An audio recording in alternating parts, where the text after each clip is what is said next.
الحمد لله الأكرم الذي خلق الإنسان وكرمه وعلمه من البيان ما لم يعلم فسبحان الذي لا يحصى امتنانه باللسان ولا بالقلم نشهد أن لا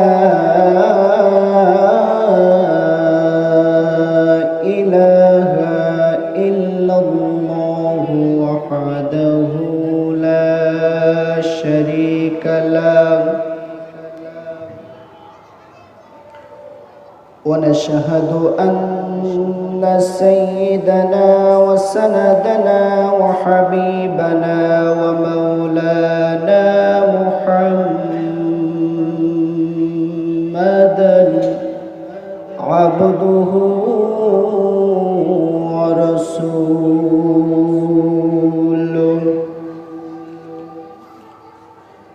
الذي أرسله بالحق بشيرا ونذيرا وداعيا إلى الله بإذنه وسراجا منيرا فقد قال الله تعالى في كلامه المجيد وفي فرقانه الحميد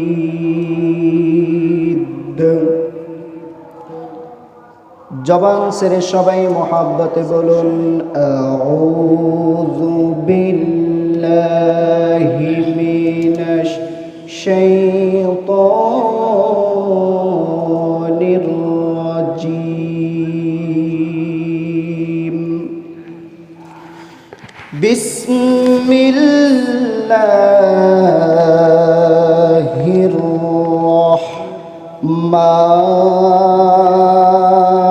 রাহমানির রাহিম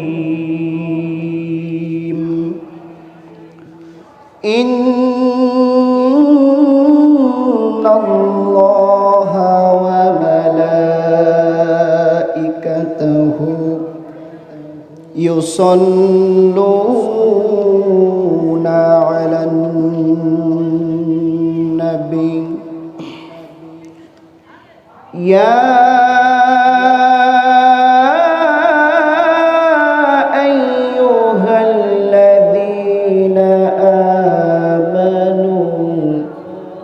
صلوا عليه وسلموا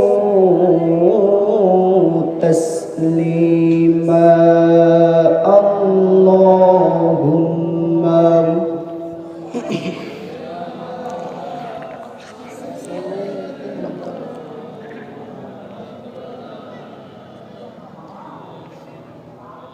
وعلى آل سيدنا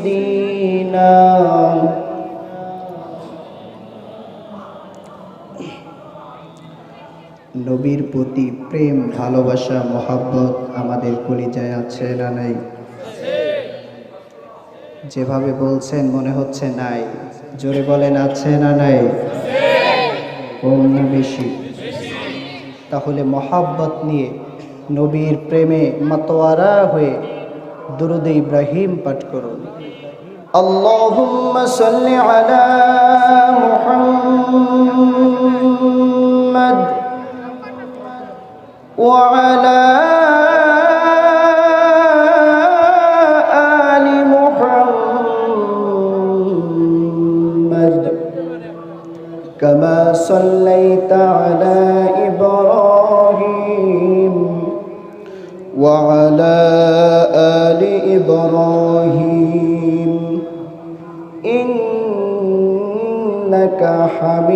حميد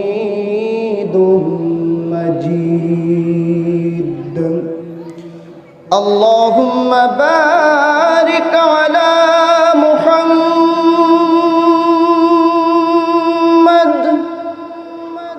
وعلى آل محمد كما باركت على إبراهيم وعلى آل إبراهيم إنك حميد مجيد ربي زدني علما ربي زدني علما ربي زدني علما رب اشرح لي صدري ويسر لي أمري واحلل عقدة من لساني يفقه قولي سبحانك لا علم لنا إلا ما علمتنا إنك أنت العليم الحكيم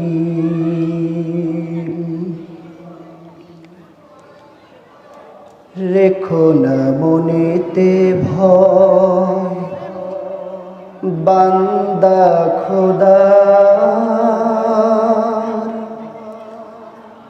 দূর হয়ে যাবে বাধা সব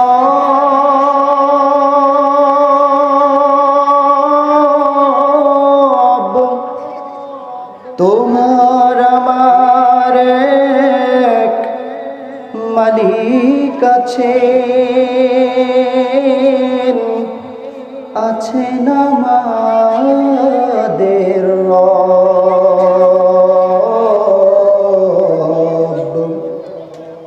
আছেন আমাদের রব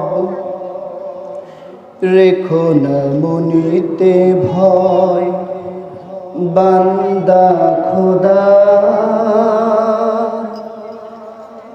দূর হয়ে যাবে বাধা সব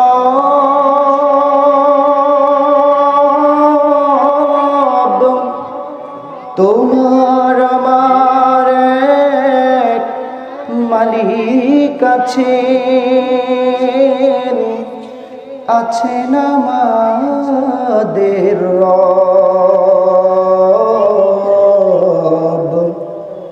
আছেন আমাদের রব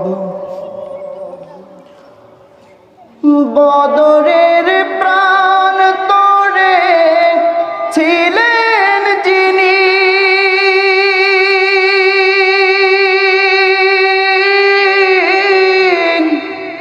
হাজার বছর পরে আরশের সে মালিক আছেন তিনি ঠিক না বদরের প্রান্তরে ছিলেন যিনি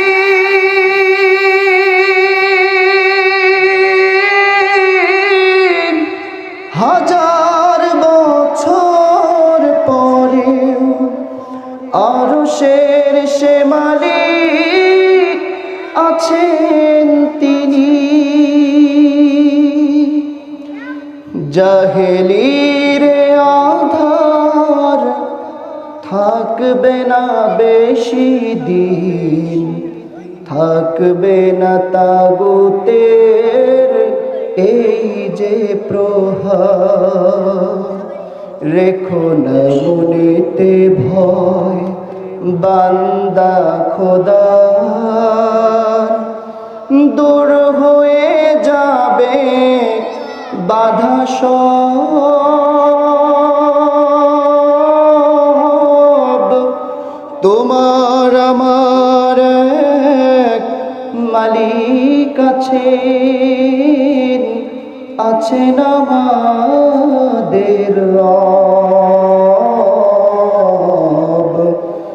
আছেন আমাদের রব। অপরাধ যদি কিছু করে থাকি,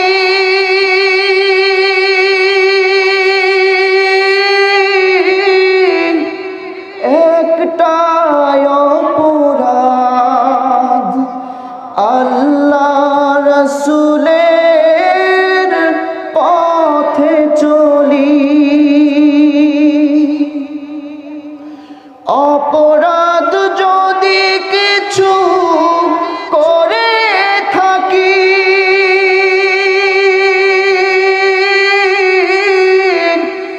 একটাই অপরাধ, আল্লাহর কোরআনের কথা বলি।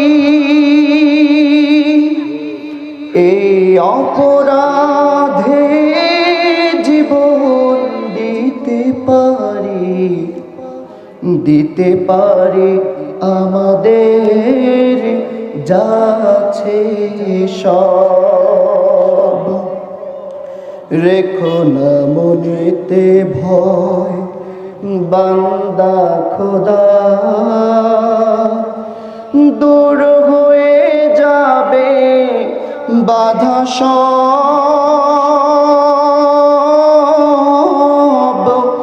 তোমার আমার এক মালিক আছেন, আছেন আমাদের রব, আছেন আমাদের রব।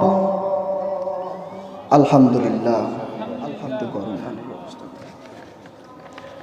সমস্ত প্রশংসা সেই মহান রব্বে কারিমের দরবারে, যে মহান মালিক আমাকে আপনাকে অত্যন্ত ভালোবেসে বাংলাদেশের প্রাণ কেন্দ্র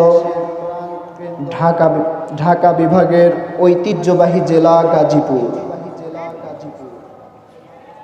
কালিয়াকৈর থানার অন্তর্গত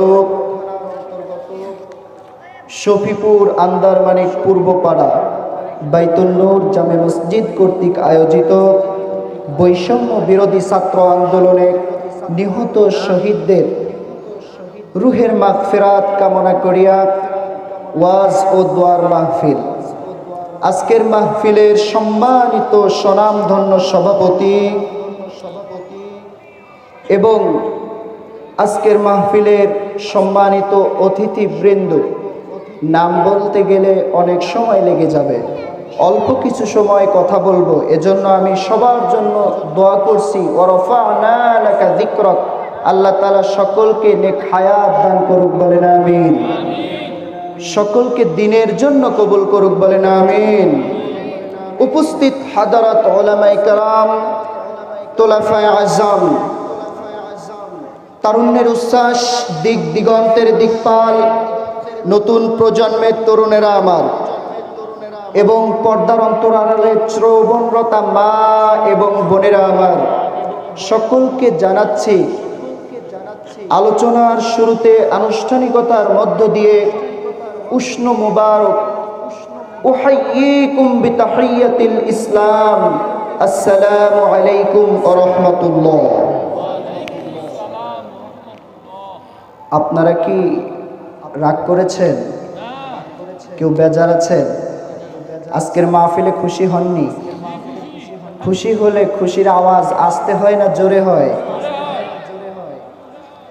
সালাম নামক অভিবাদন, এই অভিবাদনটি শিক্ষা দিয়েছেন সর্বপ্রথম সাইয়েদুনা হযরতে আদম আলাইহিস সালাতু ওয়াস সালামকে আল্লাহ পাক রব্বুল আলামিন। এই সালাম নামক অভিবাদন আল্লাহ তাআলা শিখিয়েছেন। এই অভিবাদন দুনিয়াতেও আছে, কিয়ামতে জান্নাতের ময়দানে থাকবে কিনা? থাকবে। সালাম শব্দের অর্থ হচ্ছে শান্তি। ইসলাম শব্দের অর্থ শান্তির ধর্ম।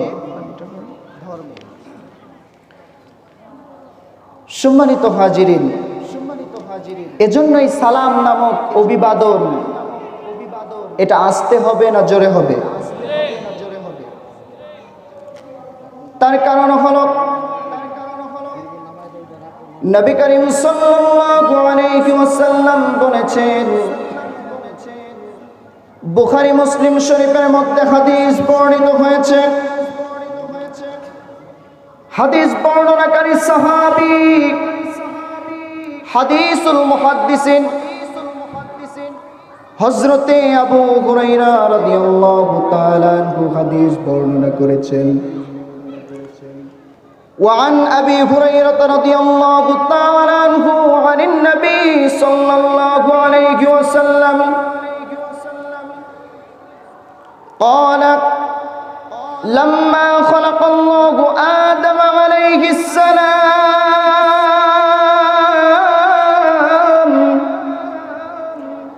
قال اذهب فسلم على أولئك نفر من الملائكة جلوس فاستمع ما يحيونك فإنها تحيتك وتحية ذريتك فقال السلام عليكم فقالوا السلام عليكم ورحمة الله আল্লাহর হাবিব সাল্লাল্লাহু আলাইহি ওয়াসাল্লাম বলেন, আমাদের আদি পিতা প্রথম নবী সাইয়্যিদুনা হযরতে আদম আলাইহিস সালাতু ওয়াস সালামকে যখন সৃষ্টি করা হলো, আদম আলাইহিস সালাতু ওয়াস সালামকে সৃষ্টি করার পরে আল্লাহ পাক রব্বুল আলামিন তার মধ্যে রূহ ফুঁকে দিলেন এবং আদম আলাইহিস সালাতু ওয়াস সালামকে বললেন, সালাম শিক্ষা দিলেন এবং বললেন, ও আদম, ওই যে দেখো একটা ফেরেশতাদের দল দেখা যায়, ওই ফেরেশতাদের দলের কাছে যাবা এবং তাদেরকে সালাম নামক অভ্যর্থনা পেশ করবা এবং সালাম দেওয়ার পরে মনোযোগ সহকারে শ্রবণ করবা ওই ফেরেশতাদের দল কি উত্তর দিচ্ছে, কি জবাব দিচ্ছে। ফেরেশতাদের দল যে জবাব দিবে ওই জবাবই হবে তুমি এবং তোমার সন্তানদের জন্য অভিবাদন রীতি। তাহলে আল্লাহ পাক রব্বুল আলামিন সর্বপ্রথম হযরতে আদম আলাইহিস সালাতু ওয়াস সালামকে সৃষ্টি করে সর্বপ্রথম সালাম নামক অভিবাদনের শিক্ষা দিলেন। বলেন তো দেখি, আল্লাহ পাক শান্তির জন্য দোয়া করার প্রার্থনা শিখিয়ে দিলেন, ওই সালাম নামক অভিবাদন রীতি বাদ দিয়ে ও হাই হ্যালো এবং অন্যান্য কোনো কিছু অবলম্বন করা যাবে নাকি?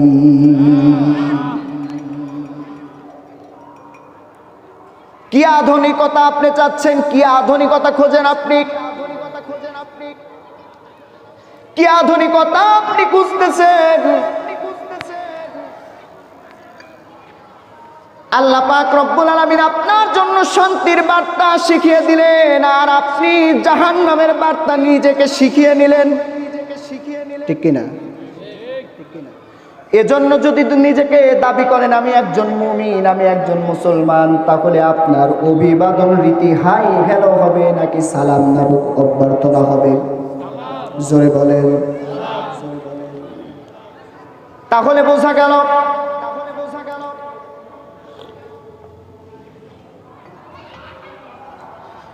আল্লাহ পাক রব্বুল আলামিন এই পৃথিবীর শুরু লগ্নে পৃথিবীর প্রথম মানুষ, প্রথম নবী হযরতে আদম আলাইহিস সালাতু ওয়াস সালামকে সালাম নামক অভিবাদন শিক্ষা দিলেন।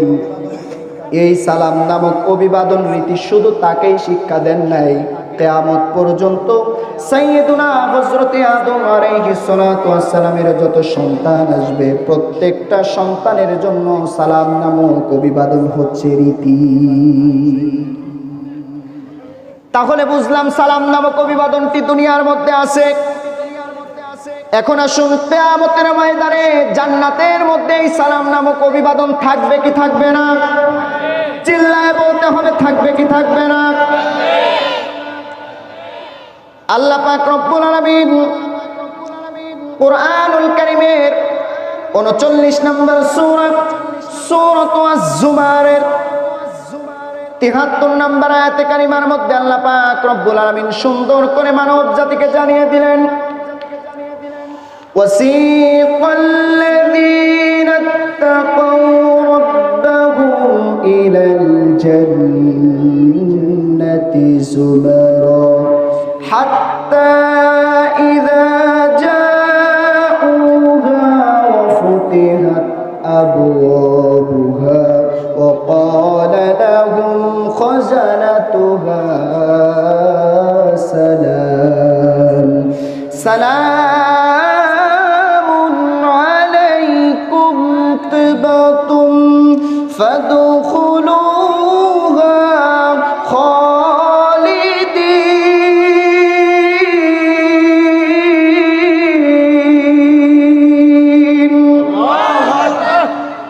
আল্লাহ পাক রব্বুল আলামিন বললেন, দলে দলে যখন জান্নাতি গোলামদেরকে জান্নাতের দিকে নিয়ে যাওয়া হবে, জান্নাতি গোলামদেরকে অভ্যর্থনা দিয়ে সম্মাননা দিয়ে জান্নাতি গোলামদেরকে জান্নাতের সম্মুখে যখন নিয়ে যাওয়া হবে, জান্নাতের সম্মুখে নিয়ে যাওয়ার সঙ্গে সঙ্গে ওই জান্নাতি গোলামের জন্য আল্লাহ পাক রব্বুল আলামিনের জান্নাতের দরওয়াজা অটোমেটিক্যালি উন্মুক্ত হয়ে যাবে। আরেকটা বার জোরে বলেন না সুবহানাল্লাহ। জান্নাতের দরওয়াজা যখন উন্মুক্ত হয়ে যাবে, জান্নাতের লক্ষ ফেরেশতারা জান্নাতের ভিতর থেকে জান্নাতি গোলামদেরকে অভ্যর্থনা জানাবে, আল্লাহু আকবার। জান্নাতি লক্ষ ফেরেশতারা জান্নাতি গোলামকে অভ্যর্থনা জানাবে এবং তাদেরকে ডেকে ডেকে বলবে, সালামুন আলাইকুম তিবতুম ফাদখুলুহা খালিদিন। ও আল্লাহর জান্নাতি গোলামের আরেক, ও আল্লাহর জান্নাতি গোলামের আরেক, চির সুখে চির শান্তিতে আল্লাহ পাক রব্বুল আলামিনের জান্নাতের মধ্যে তোমরা প্রবেশ করো। আল্লাহ পাক রব্বুল আলামিন বলেন, আল্লাহ পাক রব্বুল আলামিনের যেই জান্নাতি গোলামটা একবার আল্লাহ পাক রব্বুল আলামিনের জান্নাতের মধ্যে প্রবেশ করবে, আল্লাহ পাক রব্বুল আলামিন কোনো দিনের জন্য ওই জান্নাতি গোলামকে জান্নাত থেকে বের করে দিবে না।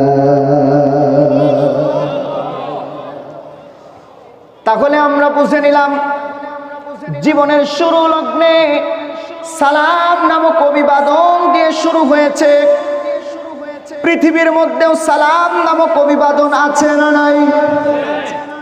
আবার কিয়ামতের ময়দানে জান্নাতের মধ্যে যখন প্রবেশ করব, এই সালাম নামক অভ্যর্থনা দিয়ে জান্নাতি গোলামদেরকে জান্নাতের মধ্যে প্রবেশ করানো হবে।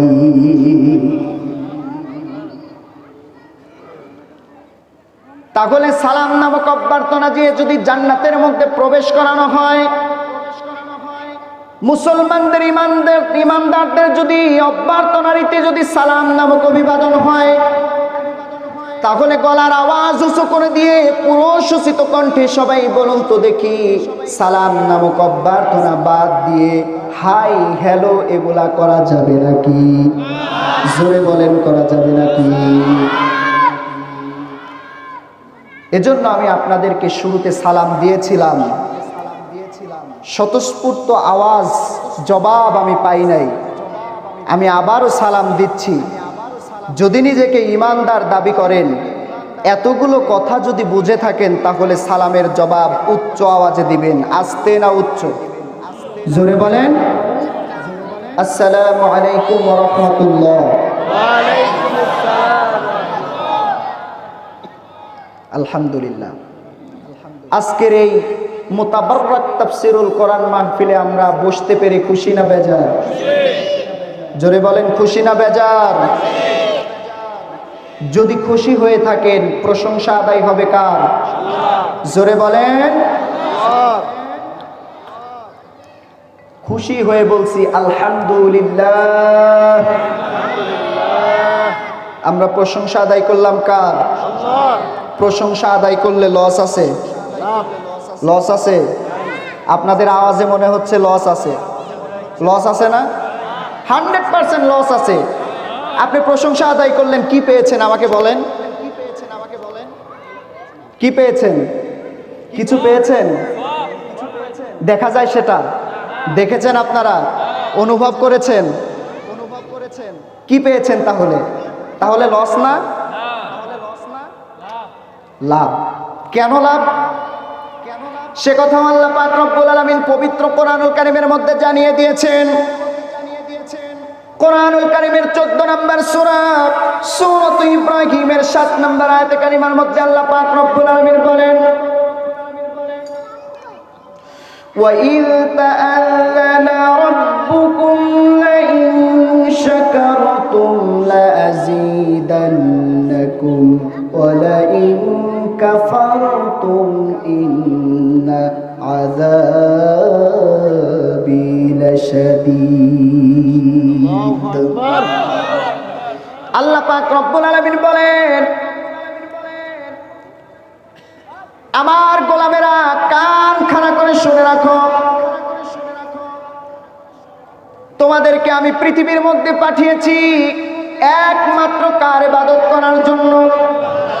আর একটাবার জোরে আওয়াজ দিয়ে বলেন, কার ইবাদত?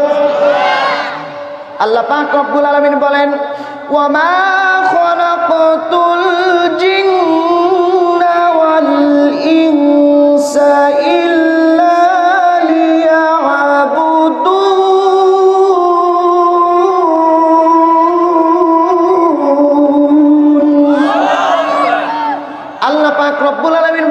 কেবলমাত্র শুধুমাত্র আমি মানুষ এবং জিন জাতিকে সৃষ্টি করেছি একমাত্র আমার ইবাদত, আমার গোলামি, আমার দাসত্ব করার জন্য। কথা বলেন ঠিক কিনা? মানুষ এবং জিনকে আল্লাহ পাক রব্বুল আলামিন কেবলমাত্র শুধুমাত্র তার ইবাদত করার জন্য সৃষ্টি করেছেন। আর এই ইবাদতের মধ্যে আল্লাহ পাক রব্বুল আলামিন দুনিয়াতে সৃষ্টি করে মানুষদেরকে বলেন তো দেখি, নাজ নিয়ামত দিয়েছেন না? দিয়েছেন না?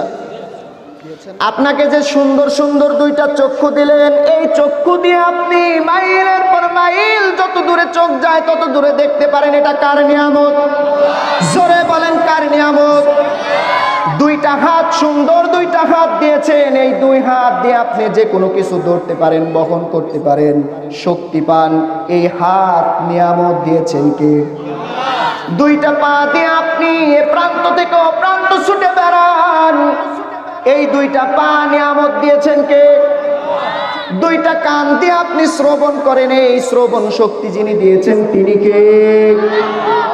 এই যে আল্লাহ পাক রব্বুল আলামিন আপনাকে শ্রবণ শক্তি দিল, হাত দিল, পা দিল, অঙ্গ পতঙ্গ দিল, সব কিছু সুন্দরভাবে সৃষ্টি করেছেন, সব কিছু দিয়েছেন।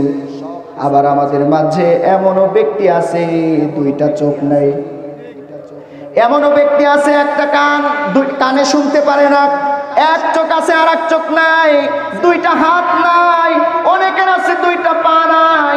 আল্লাহ তো আমাদেরকে সব কিছু দিয়েছেন। সব নিয়ামত পাওয়ার পরে শুকরিয়া, প্রশংসা যারা আদায় করবো তিনি কে? আল্লাহ পাক রব্বুল আলামিন বলেন, গোলামেরা রে, আমার নিয়ামত খাওয়ার পরে, আমার নিয়ামত ভক্ষণ করার পরে যদি তুমি আমি আল্লাহর শুকরিয়া আদায় করতে পারো, লা ইন শাকারতুম লা আযীদান্নাকুম। আমি আল্লাহ পাক রব্বুল আলামিন বললাম, আসমান এবং জমিনের মধ্যে যত নিয়ামত আছে, যত রকমত আছে, আমি আল্লাহ পাক রব্বুল আলামিন একটাবার শুকরিয়া আদায় করার কারণে খুশি হয়ে সব রহমতের দরওয়াজা তোমার জন্য উন্মুক্ত করে দিব। আবার সাবধান করে দিয়ে আল্লাহ পাক রব্বুল আলামিন বলেন, গোলামেরা রে,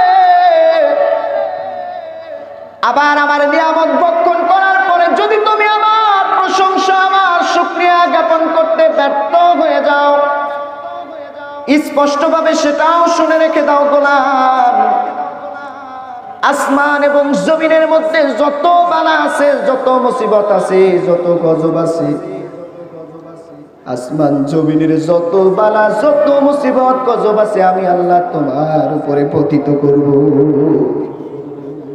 শুধু তাই নয়, দুনিয়াতে তো লাঞ্ছিত বঞ্চিত অপমানিত ঘৃণিত করব, কিয়ামতের ময়দানে সবচাইতে কঠিন বড় শাস্তি কঠিন বড় আযাব কেউ দেবে না, আমি আল্লাহ তোমাকে দিব। নাউজুবিল্লাহ। এজন্য শুকরিয়া আদায় করতে হবে কার? এখন আমার কথা হলো প্রিয় ভাইরা, শুকরিয়া আদায় করতে ব্যর্থ হওয়া যাবে। আবার যদি বলেন হুজুর কতটুকু শুকরিয়া আদায় করলে পূরণ হবে, আমি বলবো কিয়ামত পর্যন্ত যদি আপনি শুকরিয়া আদায় করতে পারেন, শুকরিয়া আদায় করেন, বলেন তো দেখি কিয়ামত পর্যন্ত শুকরিয়া আদায় করে ওই শুকরিয়া আদায় করা শেষ করা যাবে নাকি? আল্লাহ পাক রব্বুল আলামিন কোরআনুল কারীমের 14 নম্বর সূরা সূরা আল কাহাফের 109 নম্বর আয়াতে কারিমার মধ্যে সুন্দর করে জানিয়ে দিলেন, قُلْ لَوْ كَانَ الْبَحْرُ مِدَادًا لِكَلِمَاتِ رَبِّي لَنَفِدَ الْبَحْرُ قَبْلَ أَن تَنفَدَ كَلِمَاتُ رَبِّي وَلَوْ جِئْنَا بِمِثْلِهِ مَدَدًا। আল্লাহু আকবার। আল্লাহ পাক রব্বুল আলামিন বলেন, গোলামেরা রে, তুমি আমার প্রশংসা কতটুকু আদায় করতে চাও? এই পৃথিবীর মধ্যে যত নদী নালা দেখতে পাও, সব নদী নালা, সাগর উপসাগর মহাসাগর, যত নদী নালার পানি আছে না কেন, সব পানি দিয়ে যদি কালিতে পরিণত করো, আর এই পৃথিবীতে আমি বৃক্ষ নামক যত গাছপালা দিয়েছি ওই গাছগুলোকে দিয়ে যদি তুমি কলম বানিয়ে নাও আর আমার প্রশংসা যদি লেখা শুরু করে দাও, বান্দারে দেখা যাবে প্রশংসা লিখতে লিখতে লিখতে লিখতে নদী নামক সাগর নামক সকল খাল বিলের পানি শুকিয়ে যাবে, সব শেষ হয়ে যাবে, কলম নামক গাছ ফুরিয়ে যাবে, এরপরেও তুমি আমি আল্লাহর প্রশংসা লিখে কোনো দিনের জন্য শেষ করতে পারবে না। এজন্য প্রশংসা হবে কার? জোরে বলেন, প্রশংসা হবে কার? প্রশংসা আদায় করতে ব্যর্থ হব?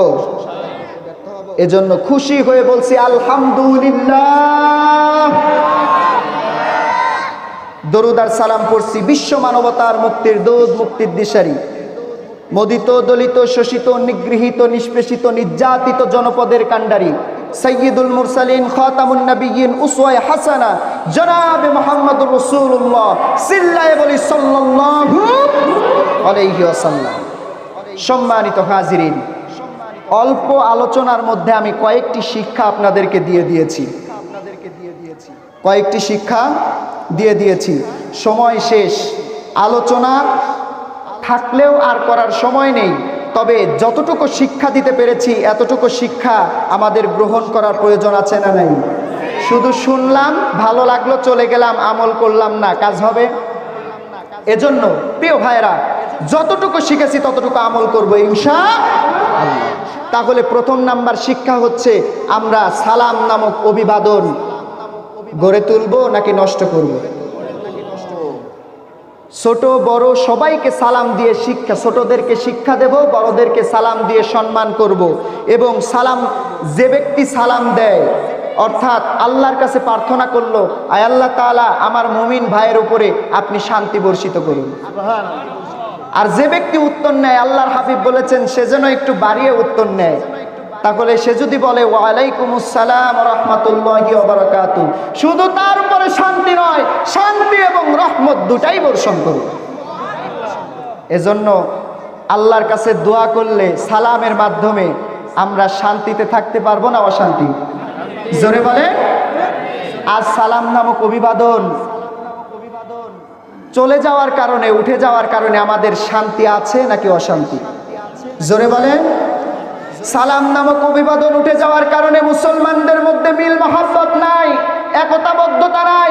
কারণ সালাম নামক অভিবাদনের মাধ্যমে একজন মুসলমান আর একজন মুসলমানের সঙ্গে ইমানি একটা জজবা, ইমানি একটি মহব্বত সৃষ্টি হয়। কথা বলেন ঠিক কিনা? আর এই মহব্বত না থাকার কারণে, সালাম নামক অভিবাদন উঠে যাওয়ার কারণে রাম বাম আর পশ্চিমারা আমাদের উপরে জুলুম করার সাহস পেয়েছে। কথা বলেন ঠিক কিনা? সেই দিন শেষ, আমরা বিজয় হয়েছি, আমরা বিজয় হয়েছি। আমরা এখন থেকে কোরআন দিয়ে রাষ্ট্র পরিচালনা করতে চাই, কোরআন দিয়ে সমাজ পরিচালনা করতে চাই, কোরআন দিয়ে পরিবার পরিচালনা করতে চাই। রাজি আছেন ইনশাআল্লাহ? আর কোন পাতি নেতা আতি নেতা কোরআনের বিরুদ্ধে, ইসলামের বিরুদ্ধে যারাই যাবে কোনো সুযোগ দেওয়া হবে না তাদের। কথা বলেন ঠিক কিনা? রাজি আছেন ইনশাআল্লাহ? তাহলে প্রথম নাম্বার শিক্ষা কি? সালাম। 2 নাম্বার শিক্ষা হচ্ছে শয়নে স্বপনে সব সময় প্রশংসা আদায় করব কার? মুমিন সব সময় ভরসা করে কার? ওয়া আলা রাব্বিহিম ইয়াতাওয়াক্কালুন। আপনি বিপদে আছেন, ভরসা উপর কার উপর করবেন? আপনি অভাবগ্রস্ত আছেন, ঋণগ্রস্ত আছেন, দুঃখে আছেন, মুসিবতে আছেন, যেভাবেই থাকেন না কেন সর্বোপরি কার শুকরিয়া আদায় করতে হবে? কার প্রশংসা আদায় করতে হবে? মনে থাকবে ইনশাআল্লাহ। এই 2টা শিক্ষা নিয়ে আমরা আজকে বিদায় নিচ্ছি।